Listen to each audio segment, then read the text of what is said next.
previous match they've played in the Stars War League, and it's not going to be any easier against Type A Snipers. Definitely a test for all gamers here. Yeah, I can actually tell you about the standings real quick. This is Group A, the Group A match. We'll have the Group B match, of course, after this one. But this first best of two here, in terms of the standings for these two teams, Type A Snipers kind of middle of the pack, actually sitting at third place. They're 1-1-1, so that's 4 points. A win, a loss, and a draw, good for 4. With 3 games played, so they're definitely looking to pick up some extra points here. They would leapfrog IG with 3 points. They would actually tie with them with 1 point, and of course they'd stay exactly where they are if they didn't get any points, and AG would leap over them. So AG are actually pretty close here. There are only 2 games played. They're 1-0 and they've got 3 points there, so a win and a loss is good for 3. So TPS kind of got some ground to cover here in terms of points. They definitely like a win here, because otherwise AG are going to leapfrog them pretty far in points or tie with them by playing one less game as well, so a bit more wiggle room, I suppose. In fact, I know AG still have World Elite to play. That'll be World Elite's last game of the tournament of the group phase. So they'll definitely want to get the points here, because taking points off World Elite, apart from IG's meta breaking strategies, has proven very difficult. Yeah, that's true actually. As we look through the AG, they do have a game against Shield as well, but that's it. After this one, it's Shield and World Elite, and that's a lot of stiff competition. This group was pretty stacked. Actually, I misspoke earlier. It is also a second Group A game we'll be getting. Looks like they got shuffled around a bit because the Nalgins joined us, but Shield versus IG, of course, will be our other game. Invictus currently at 5 points in 3 games, 1-2-0. So a win and 2 draws, have yet to lose yet, which is, I guess, nice for them. They've split every series or won it out there, good for 5 points. And Shield, of course, only played 1 game. They played it on Tuesday, and they're at a loss, unfortunately, after going 0-2 against World Elite, as we said earlier. So still at 0 points. Would love to pick up points here if they can, but as we said, stiff competition still up against Invictus Gaming. So it'll be a good night, and there should be some great League of Legends coming up right now, in fact. That was incredibly well timed. So there we are. There's the draft on the screen for you. The Type A Snipers on the left for this first game here. Remember, we're playing best of 2 format. They're essentially trying to win as many games as possible for points. You win 2-0, you get 3 points. You lose 0-2, you get no points. And if you split the difference, a point magically disappears, and each team is given 1 point for the draw. So definitely you want to win at least 1 game. You'd like to win 2 if you can, to snag that extra point and really keep yourself high up in the standings. AG, of course, on the left for this draft here. So TPS are going to start on the blue side, but nice thing about best of 2 is that both teams get 1 shot each on each side. Yeah, it's just a really nice format that it just never occurred to me. I just the thing about best of 3 is that you need to do some sort of side game or work on times, or one team's just disadvantaged because of that blue side advantage that has been established. But best of 2 in a group phase, perfect sense. Yep, and it's proven pretty awesome so far. I mean, a lot of the series we'd like to say, I wish we had 1 more game, but it does work nicely. It's very neat. Kind of is nice for scheduling as well, assuming that nothing goes wrong. And Rice actually first picked here. The bans for TPS: Jarvan, Twisted Fate, and Zed, and then Anivia, Kale, and Elise on the AG side. So Anivia kind of a standout ban there. That's not something we see all that often. Definitely a target ban, I'd have to imagine, against TPS's mid player, but they've gone with Rise here as their first pickup. So strong AP pickup very early for TPS, and surprise, surprise, Ezreal is the answer. Always the answer, apparently. If he's ever open, you want an AD carry. Seems like he's just picked time and time again. And we know Rise is that really late game hyper carry, but it's not. It's a very black and white pick. We're going to see Rise in the mid lane, barring some sort of crazy lane swap. And Rise does have his disadvantages. He is a champion that can be pushed in. We saw Zed do that fantastically in our second series on Tuesday, push in Rise, roam, and pick up a lot of kills. So if they pick someone with strong wave clear, and can potentially invade Rise's blue or play really aggressively, there is some counterplay to Rise before he hits that late game point where he's tanky and does tons and tons of damage. Yeah, so I mean, it's been a strong pick. It's been a ban actually in a couple of games in the Stars World League, and it's here and there he seems to kind of split the games in terms of how well he does, but as you said, he's got very strong presence in mid, late, and late games, so definitely want to make sure Rice does not get to that point if you can help it. Sona, the pickup there for AG, is going to be their support, and oh goodness gracious me, that is a combo if I've ever seen one, and a very popular pick as well. Shen goes into the mix, who's been a very popular pick since the beginning of time, it feels like, and Vi is in the jungle as well. Vi in the house, everybody. And with that Shen pickup, and a very tanky initiation heavy frontline, I wonder what AD carry we're going to see from God JJ here. I wouldn't be surprised to see a Twitch, and much like that flavor, a Kog'Maw. He's showing both of them. These are the 2 ones I was thinking of, and just sticks a sneaky Tristan there. Yeah, he's thinking about it. Actually, I saw AG considering Nunu as well. I think that was almost a blocker pick, actually. Because if I recall correctly, GodJJ seems to love having a Nunu to really boost his AD capabilities. And as we said, he really does put the carry and carry player a lot of the time. So I wouldn't be surprised to see Nunu getting picked up here. But he's seen a little less play than normal. Well, they nerfed that, the Blood Boil. They did. Nunu was always about slowing down someone and speeding up your AD carry. It's all about that move speed and attack speed. Disparity between the two, and the nerf, it naturally hits that W. That's what you pick him for. But wow, Janna. I mean, we saw Janna in the series yesterday. It'd be very interesting to see Janna in competitive games again. Like, this is 2 times in 2 nights. Protect the king, Papa Smithy. Protect him, and the king here will be GodJJ in Kog'Maw. Well, he's got the name for it, so and he's got the following. He's got the nous. GodJJ's. They're definitely putting all their eggs in that basket. They are, and it'll be quite a delicious basket if Kog'Maw can get farmed and position well in teamfights. But that is a man that really loves to chase down hypercarries. In fact, they've already got Xin Zhao in there, another very popular jungler, who I assume is going to be jungling here. I guess they could switch it up with Olaf if they wanted to, but if they do last pick Olaf here is what it looks like they're going to do, that's a really good pick against Kog'Maw. And I think I have an answer to the lineup questions. Apparently AG have quite a few teams. They're kind of a big organization. This may be one of their other teams, which is why I don't recognize a lot of their members. But I guess we'll try and get confirmation of that between games. But as I said, I'm just going to cast what's on the screen, and there is Olaf. And as an aside, we were talking about the switching in terms people updating as one of the reasons why we started a little bit late today. The result of that, if Pastry Time scrolls down his champion select, is that Thresh is now available. So I imagine we are bang up current live.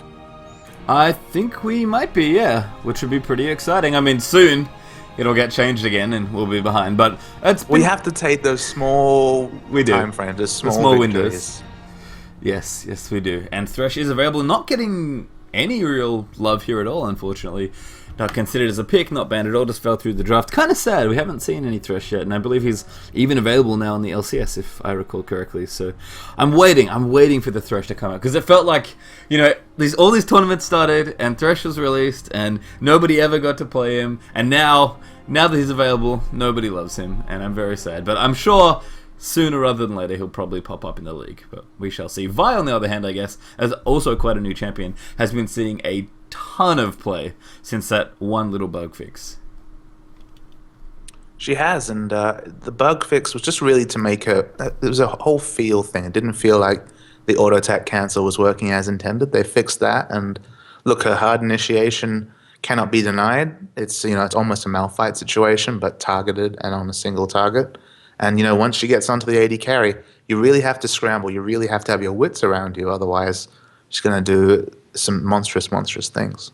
Yes, she is. And I think you said it best on Tuesday when you said one of Vi's best abilities is ganking mid lane. And that Orianna, especially with the Rise in there for the follow-up CC, not to mention all his burst damage, could potentially be in quite a bit of trouble if Ariel starts sniffing around with his ultimate towards the mid lane. And much like Malphite, actually, she is a very, very good champion to gank mid lane with, which is not very common, actually, in the league. There are a few champions that are actually good at ganking mid, but Vi is certainly one of them. And it's an interesting thing because it's almost like we talked about how Orianna's going to want to push Rise in here, especially before second blue buff spawns, just to try and control the lane, give her some flexibility in terms of invading or just having vision. Once he hits 6, she better have 2 wards up, and even then Vi isn't well known for skipping wards and having about, I believe, 1300 range in terms of her maxed out Q into an ultimate, so it's going to be very, very panic stations for Orianna once this game starts to tick along. Yeah, I was watching the LCS today, actually, casually, of the many things I did today. But they were talking about as opposed to vehemently, like casual watching, yes, as opposed to chilling. Well, I think I was playing another game. You didn't have that analytical eye on? No, I was listening. I was mainly actually listening to freaking Kobe, which was good fun. But they were talking about the Jarvan effect and how he's also very good at skipping wards. Vi has a very similar quality with her Vault Breaker, that Q, so yeah, she's a pretty sweet jungler, and it's nice to see her here as well. I think one thing, though, is that if she gets behind, she can have problems. And she does drop off a little bit in the late game. It's kind of a one-trick pony. You ult the carry, you do a lot of damage, and you die. Kind of like Warwick, actually, if you want a comparison. Or maybe even Malphite, but he has a bit more utility with the AoE. But yeah, once her ult's used, and we've seen this actually in games that Vive lost, she just kind of ults somebody and the team just peels and she dies, and then it's a 4v5 all of a sudden, and you're like, wow, this pick didn't do a whole lot. So Oriel's going to have to get some work done early on, I think. And you never really know, like when it comes to item builds, like the damage build obviously feels really good in the mid game if you pick up that Brutalizer. I mean, late game she builds tanky, but you know, it doesn't really feel like she gets the most out of items. It just feels that her kit, I mean, she has some armor shred, which is nice in team fights, but her kit's around, you know, early mid-game fights and skirmishes. A bit like Lee Sin, who, while he has a kit that has utility and peel, he really benefits the most from those skirmishes, those 3v3s, those 2v2s, and much like Vi, who pretty much gets her initiate off, gets a bit of damage off, then dies in the late game. Yeah, it's one of those... Can build like a bruiser, does not necessarily feel like a bruiser in terms of teamfight potential. So Oriel's going to want to get as much damage done as possible in the early game, if he can. Starting red here, actually did the double golems with his bottom lane. Here. Yeah, he's chilling. Top King is weirdly playing jungle. That'll tilt me a little. Next ABC, he has to be kind of careful, but I think just saw Zinja, who immediately walked out of the way. So he was looking pretty frisky there for a level 2 gank, but he's walked off now. And he's going to be okay. Just do a bit of counter jungling here, take away this Wraith if you can. Looks like he will as well, because Oriel's actually doing blue buff. And a pause to start things off. Not quite at, you know, the 0-second mark, but we'll take it. It's not much of a tournament usually without an early pause. Yeah, clearly some connection problems coming out of the AG side here as Coffee disconnects. The Zinja play is very interesting. I mean, if they, and I believe they did suspect that Vi had started red and was going for that quick level 3 and a potential top gank, it does make sense because most junglers going that route will skip those wraiths to come in there and take wraiths, but it makes me wonder whether he's trying to throw off timers. Maybe he's going to do wraiths and go for a level 2 gank mid. Maybe he just wants an extra camp and he'll transition to his own red. It's his next movements that are very interesting to me. Yeah, he's not going to hit 3 doing that wraith camp. Definitely not. You need that second big camp to hit 3.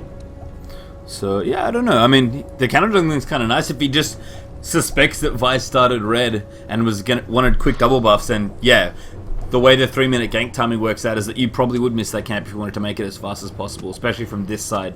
The camps are a little bit more awkward. So, I mean, I see it. I mean, he might as well take it, right? It's kind of free at this point if Vi's not going to be there. But I think you're right. What Top King does next, and again, that is going to continue to tilt me throughout this cast. I can already tell. Top King from the jungle already sounds hilarious. Oh, more pauses. Looks like we're not quite ready yet. A summoner has reconnected. It's funny, they initiated the restart, but I had noticed there wasn't any reconnect from AG, so maybe a bit of lack of communication there. That's okay. Can always repause. I'm sure the teams will sort it out soon. Chat is catching up. Talking about Vi dropping off a bit. I think I'll stick by what I said. She does drop off a little.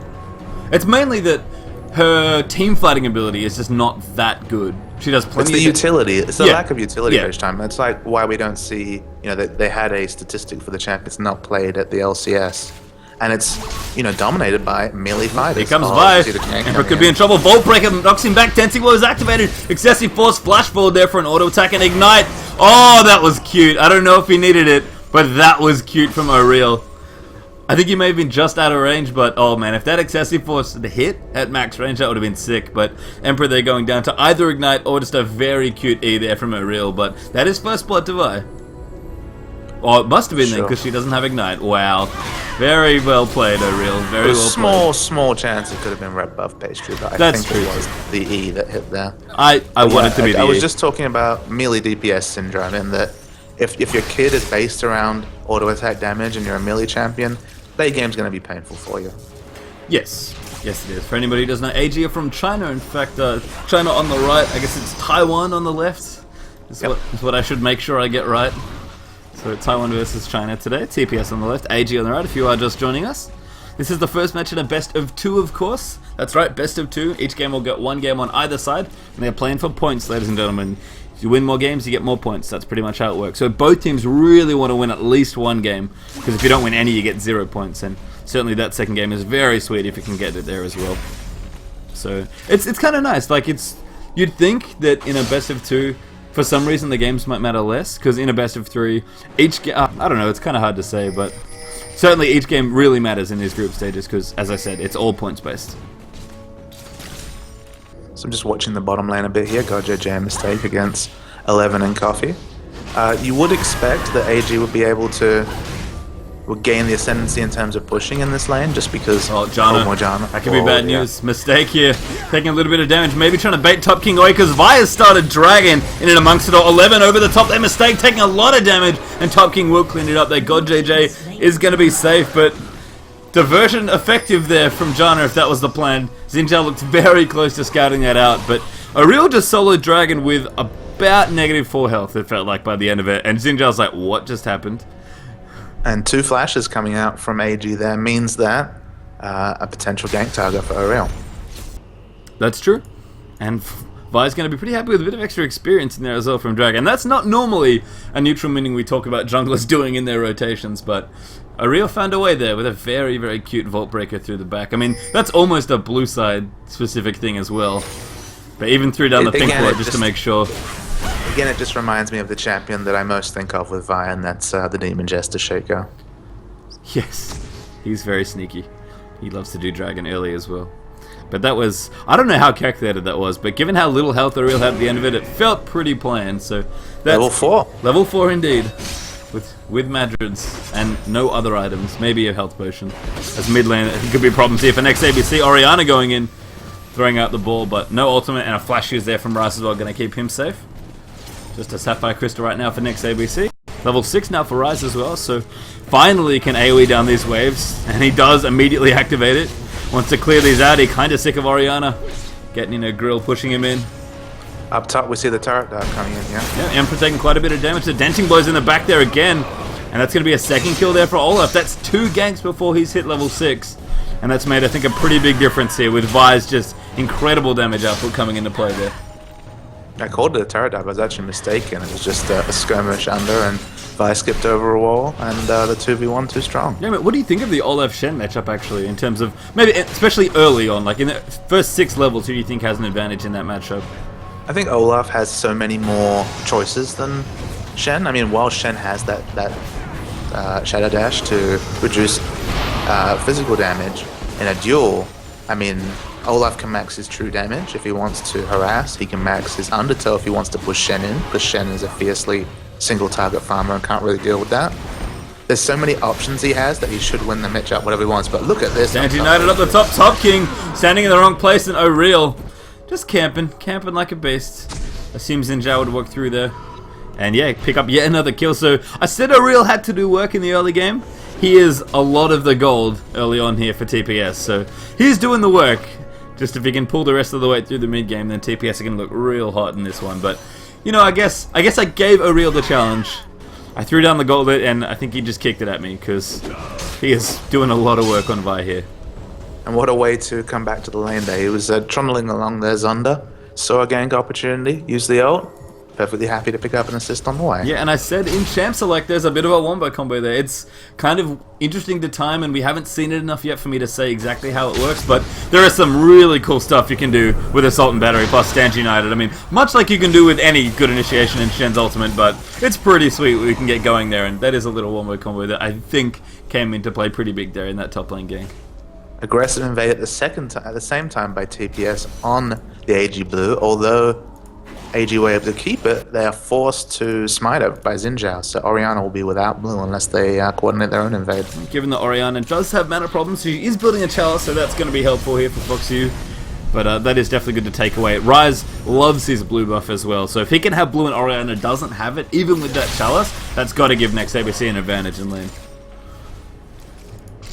Otherwise, I mean, the lane's just looking very healthy for TPS across the board. Here comes the counter blue steal, though.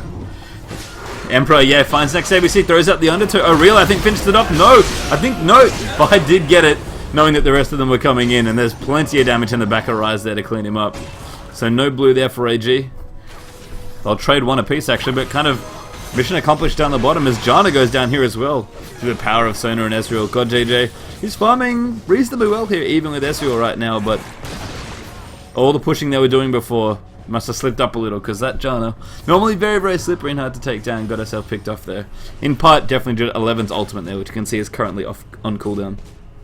And the lanes had been pulling away for TPS, so that was nice to pick up that invade kill and the kill down bottom. Yep, and kind of the same principles, or denying that blue. So it's going to be blueless for both these champions. And again, they are building for mana or mana regen with Ryze and Orianna respectively. They do have different concerns about their mana pools. Ryze wants his to be as large as possible. Orianna could be in trouble here in the mid as she wants as much mana regen as possible. Assault and Battery going to come in under the tower there for Foxy as he flashes in. Next ABC, they're going to follow up. Command Shockwave, not nearly enough.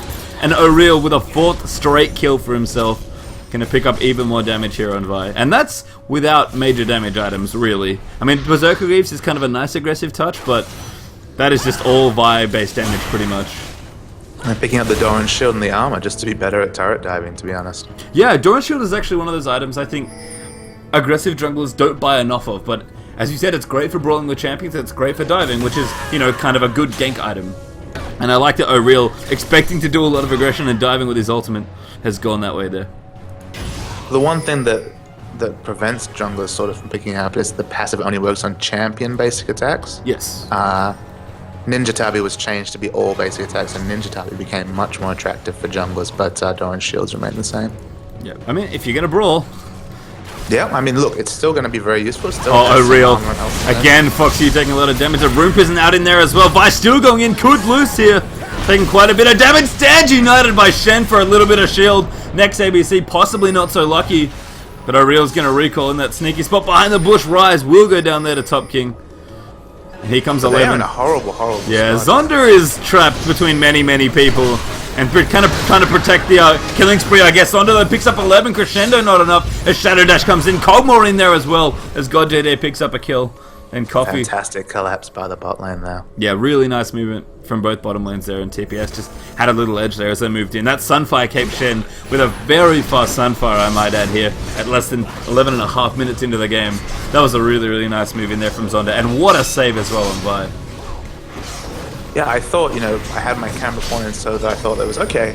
They'll swap Zonda for O'Real here just because O'Real had such a killing spree going, but bot collapsed in a wonderful way and they come out looking like gold. Yeah, a couple of kills and a dragon, not to mention saving absolutely everybody but Ryze. He died.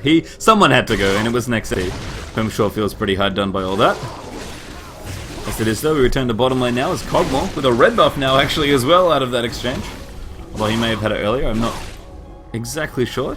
Returns to CS up here against Ezreal. Again, they're very even here in the bottom lane. In fact, they've got identical scores as well at 1-0-1 and almost identical CS in there as well, with some very minor discrepancies currently in favor of God JJ. But I mean, God JJ, we mentioned how good of a player he is. Coffee not taking it lying down here at all. He is definitely fighting here very, very valiantly. And here comes all left down as well. Looks like they're going for a gank in. There's a tornado going to shut it off. Ragnarok a little bit late there from Emperor, and Undertow not going to catch anybody. Is up in the top lane. Vi again is at it. That's another kill there for Zonda this time, but O'Real still involved in all the craziness. It seems like our Garena friends have gone and been scumbags again, Pastry Town, judging by chat. No. They're 3 minutes ahead of us. Why I don't would even they know be if that's, 3 how minutes that's ahead of possible, us? but I don't know how either, because we have a 2-minute delay on the stream, not 3. Red team's turret has been destroyed. That's okay. That's okay. Shout out to Garena. Top lane turret goes down in there as well, and as I said, O'Real needs to get some work done, and this is something you can do on Vi, is really start snowballing your team by just ulting people that are behind and getting kill after kill for your team. Do you think the fact that O'Real has so much of the gold we're here watching a mid lane Pastry. It's gonna happen again? Yeah, goodbye Foxy. And probably the saddest indictment of all of this is if we have a look at the top lane matchup. Emperor against Zonda. Emperor at 52 CS, despite the fact that Shen's been porting all around. He's tried to make things happen. I'm gonna laugh. He was key to that invade, but really, really struggling for goal at this point. And now blue buff gonna get stolen away here from CPS. Mid turret goes down as well as O'Real picks that one up. And this should go to Ryze without a hitch. Looks like it. Oh man, that's bad news for Top King. Gets Rune Prison there after the Howling Gale. Look at how many wards are around that brush, Yes. 5 total around that bit of brush. and one sneaky one above the top as well. And oh yeah. Wow. Just above, north of Xinjiao's now corpse. Vision. Vision is very powerful. Very, very powerful indeed. But yeah, from what I said before, do you think it's a problem that O'Real has so much of the gold here from TPS? Because if we tab over to the gold, we can see that he is actually not that much richer than everybody else. That kind of surprises me. He hasn't been farming very much, which, as a jungler to be expected, especially when you have 8 score involvements out of 10. But no, it's never a bad thing for the jungler to get ahead. In fact, especially early, you want your jungler to pick up a kill if he comes for a level 3 gank or an early skirmish, just because the reality of the gold situation means that eventually he'll be a bit starved. Junglers always are usually just maybe 1k or a little bit of gold ahead of the supports. So not a bad thing at all. And if you can get this far ahead, you can be both tanky and do damage late game, which is a perfect spot for Vi. Exactly, and that is not something that Vi gets to do all that often, so Aurel here in a great position early on. Red buff steal. Wonderful red steal from Mistake. Nice, and just a second behind you, so I'll speed up a Level little. 1 Q. Level 1 Q gets it done. And now TPS are going to take all the momentum that they've gotten early on in this game. They're going to take their pretty substantial gold lead here, and they're going to try and do a very fast Baron. Mistake does have an Oracle's up as well, so exclusive vision around the pit. And looks like nobody else even smells it before it gets down there. I mean, who checks Baron at 15 minutes? AG probably wish they had now, because that is I don't say this often, but that is a free Baron for the Type A snipers. And a style choice. It's just a style play from TPS. They realized where they were at in the game, the gold lead, and they thought, hey, let's just do this and try and close it out early. Yeah, I mean, even if AG did sniff it out, then probably not a bad idea. TPS happy to fight in that situation, I think. And this is very bad news for all Gamers fans, unfortunately. They're looking quite behind now in this game. Close to 10,000 in the hole at about 16 minutes as Shen begins his split push up in top lane. He's level 12, so level 2 Stand United's going to come out as well. And if Shen joins this party with a Vi riding in there as well, this could be bad news. There's a Rupert going down. 11 gets obliterated there, and they're just trying to initiate, but a great disengage there from Mistake. Aurel coming in there as well. Zonda joins the party as he's ulted in. Assault and Battery finally used there under Coffee, and that's a very clean ace. Oh, never mind. I actually missed. Monsoon did not get used there. Mistake just used it for a bit of reset value. Must have been a Howling Gale, but wow. What a clean ace there. Under an AG turret nonetheless there for the Type A snipers. Just so much style from Type A snipers here. They've won every lane. Snowballed lovely, just wonderfully by Aurel with his Vi play here. You've got to have to expect a Vi ban coming out next game. Yeah, I don't think anybody... TPS on fire. Yeah, I mean, and that's one of the really nice things about TPS is, even though they are a fairly young team, I mean, there's plenty of good, well-known players, plenty of veteran players. Mistake certainly, I think, stands out as one of the best-known players. I know GodJJ has a lot of fans as well, and I'm sure he's been playing for a while. But TPS have not been around all that long. They were formed late last year, I guess, as announced. I want to say December? Yeah, it seems like quite late last year in 2012. They were formed, announced as the B team for the Type A Assassins, and they've shown just incredible execution for a team that's arguably so young here. As Zonda could get himself caught out in a Shadow Dash there. Top King, decides not to chase it on. They've got maybe some undertows there from Olaf, but they don't really want to have to mess with Shen or anybody else that might be around. No, he had his flash up as well, so he was safe, whatever he wanted to do. Yeah, and now he's back. He feels very safe, and he probably is, as he noted. Very close to a Warmogs here, I think. Could be building something else. But It'd be interesting to me whether GodJJ picks up the static Shiv on Kog'Maw, rushes that as a rule, or whether that was partly due to the want to establish some Baron pressure. Obviously, he had level 9 maxed W, which does the percentage damage to the Baron available to him. Static Shiv is actually a pretty good item to rush on Kog'Maw. He doesn't have too much wave clear, so if he were to pick that up... Oh man, Assault and Battery, Foxy you, completely demolished. And it also, it synergizes well with the magic damage in his W. So it's a nice pickup, but I just wonder if it's situational. Coffee getting caught by Rune Prison there as well. Arcane shifts out of the way, but Aurel chases him down with the Volt Breaker, going to pick him off. Emperor now getting chased in there as well. Ragnarok activated, but the damage still coming in. TPS are still pushing and going to take their second inhibitor of the game, and I have to think that AG are probably going to tap out here in this game. And that's Top King leaving. And this is not something we see very often yet. I was going to say this isn't something we see very often, but this is a pre-20-minute surrender, which can only happen in a custom game, really. But TPS are going to finish this game before the 20-minute mark. And what class, what a performance to open up here in this first game. And it's back to the drawing board for the All Gamers, because that was brutal from the Type A snipers. Look, it seems they got their picks they wanted. They just had so much snowball coming out from Vi. The Vi pick there definitely came up trumps. They won every lane. They translated it into a 15-minute Baron and closed out the game. Yeah, And that's basically all she wrote, really, on that game. I mean, a real score 606, 408 for Zonda, 428 for Next ABC, 0210 there for mistakes, so not quite the perfect support score, and even God JJ. No deaths either there as well with the 305. So just a dominating performance. You kind of said it best just towards the end there, where TPS, they won every lane, they snowballed from there, and 15-minute Baron, and 4 minutes later, and we are here at Game 2 already, as all gamers are going to have to rethink